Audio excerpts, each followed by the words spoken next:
Good morning, learners. Today is Wednesday, May 6th, 2020. I put a sun down here because I'm really trying to will some good weather into this world because I would love a little sunshine. It's crazy how much I feel better just when the sun is out. It doesn't even have to be that warm. On this day in history, in the year 1994, which is also the year that my brother was born, the English Channel, so the English Channel separates the island of Britain with Europe. So the English Channel tunnel opened. So engineers made a tunnel that went under the English Channel, which is part of the ocean, went under the English Channel and into France, so that people could travel from England to France or France to England underneath the water without having to take a boat or a plane. And it's the world's largest undersea tunnel. And they can actually travel between Britain and France in 35 minutes. I believe it's a train now that does it. But yeah, so it cut travel down. It only takes 35 minutes to get from one country to another, which is really cool. So England is part of the continent of Europe, but it's not physically connected to the rest of the mainland Europe, like France and Italy and Spain. So this connected them, so to say, using a tunnel. So it's the largest undersea tunnel in the English Channel.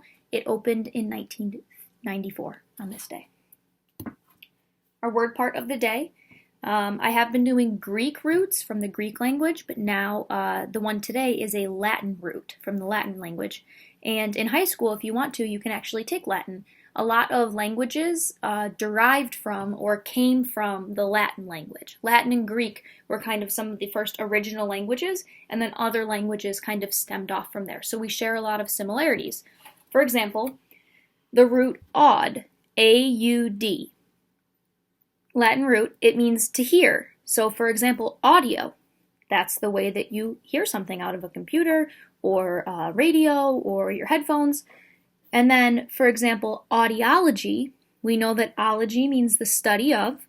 So audiology is the study of hearing, or an audiologist is someone that specifically works in the medical field of hearing. So, for example, my grandma just got new hearing aids because she's lost a lot of her hearing.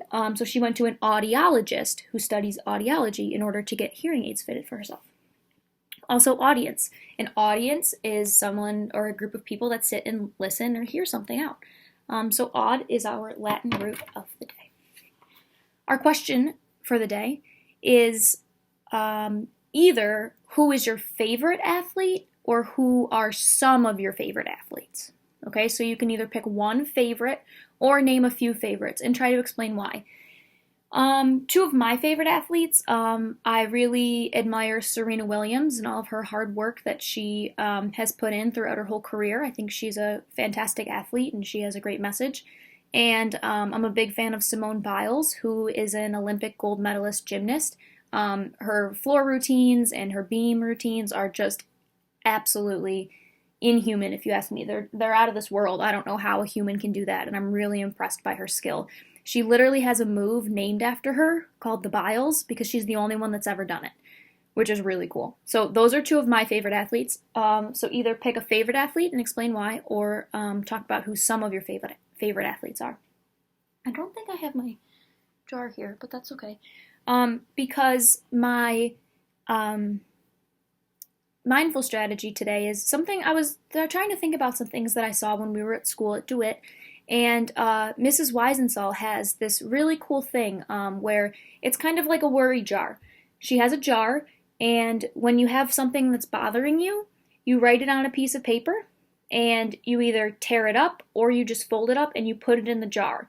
And it's a way to kind of take that worry off your heart and off your mind, write it down, and then kind of put it somewhere. So you're acknowledging it by writing it down, and you're seeing it as written down, and you're saying, yeah, that's the thing I'm really worried about.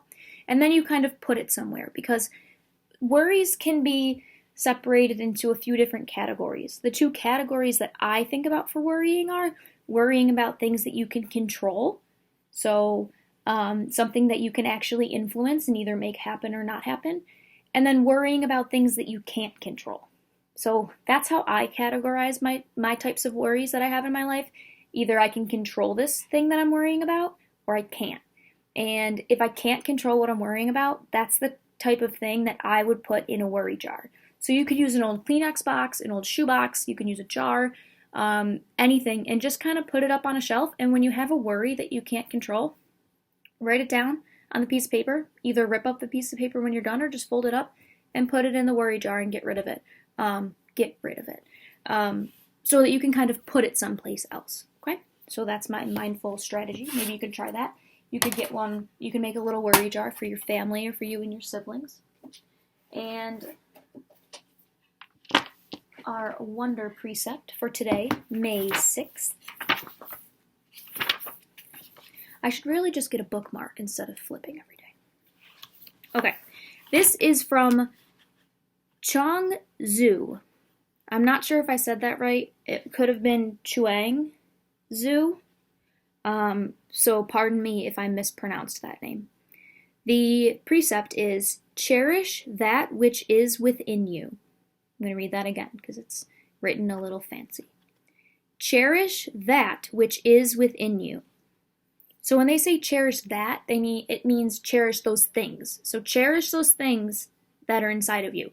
So maybe they're your hopes and dreams, or maybe the things that you cherish or the things that you hold close to your heart are the way that you are, the things that you love, your personality, your opinions, things like that. So cherish that which is within you. So cherish who you are. Be proud of who you are. Love who you are. That's kind of how I interpret it. All right. Again, this coming Sunday is Mother's Day. If you would like some Mother's Day resources, I have some card templates and some digital collages. You could either print them out and fill them out hand by hand. You could copy them on a piece of paper if you don't have a printer, or you could fill them out digitally and then print them out. If you want them, please email me. I've gotten a few emails of people that want them. Email me and I will send you the link to them directly, okay? And let's finish with our story cubes.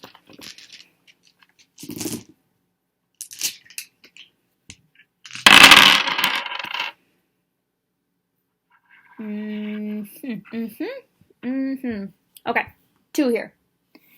Oh, I almost threw it. I have a flashlight, and I have a sheep. So do a 1-sentence story tell starting with either a flashlight or some sort of light or darkness, or a sheep in a farm, or maybe research some different ways we can generate energy or light, or research different where different sheep are native to.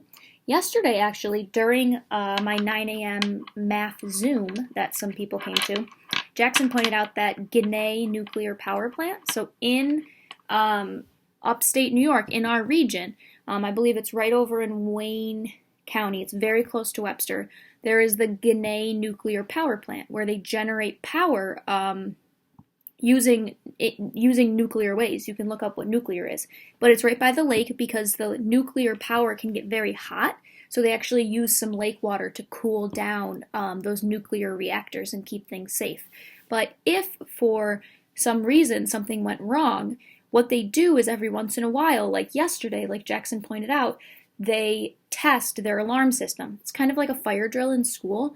So yesterday morning at 9:30, the Ginna Nuclear Power Plant tested their sirens, because if there was some sort of problem, they set off the sirens, and they want to make sure that everyone within a 10-mile radius, so here's Ginna Power Plant, everyone in the circle 10 miles around them can hear that siren. So they tested it yesterday. So maybe yesterday at 9:30 you were like, what's that sound?